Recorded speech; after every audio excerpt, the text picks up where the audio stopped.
ঘড়ির কাঁটায় বেলা ৮টা। সাধারণত এ সময় সূর্য উঠে গেলেও ঢাকায় বৃহস্পতিবারের সকালে ছিল উল্টো চিত্র।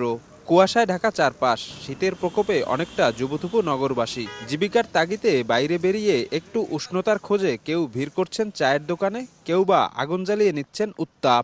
বেশি বিপাকে স্বল্প ও নিম্ন আয়ের মানুষ।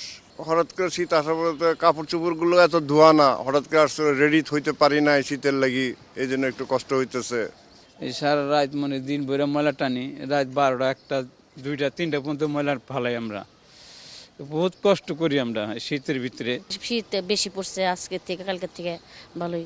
জায়গায় জায়গায় বুড়া মানুষ শীতে আগুন ধরাইতেছে, আগুন তাপাইতেছে, বাচ্চা কাচ্চা নিয়ে খুবই অসুবিধাতে আছি। বাতাসে আর্দ্রতা বেড়ে যাওয়ায় বেলা 11টা পর্যন্ত ঘন কুয়াশা ছিল নগরীতে। এমন পরিস্থিতি দিনভর বিরাজ করতে পারে জানিয়ে আবহাওয়া অফিস বলছে, খুব বেশি দূরে নেই শৈত্যপ্রবাহ। মৌসুমি বায়ুপ্রবাহ বৃদ্ধি পাওয়ায় শীতের অনুভূতি বেড়েছে। তাপমাত্রা কমার এই ধারা চলবে অন্তত ৪ থেকে ৫ দিন।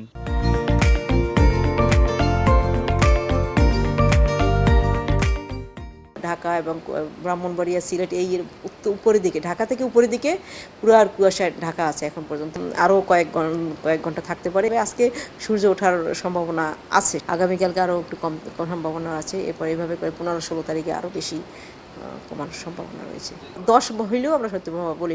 বৃহস্পতিবার সকালে ঢাকায় তাপমাত্রা রেকর্ড হয়েছে 14.5 ডিগ্রি সেলসিয়াস, আর বাতাসে আর্দ্রতা 93%। শফিক মুন্সি, সময় সংবাদ, ঢাকা।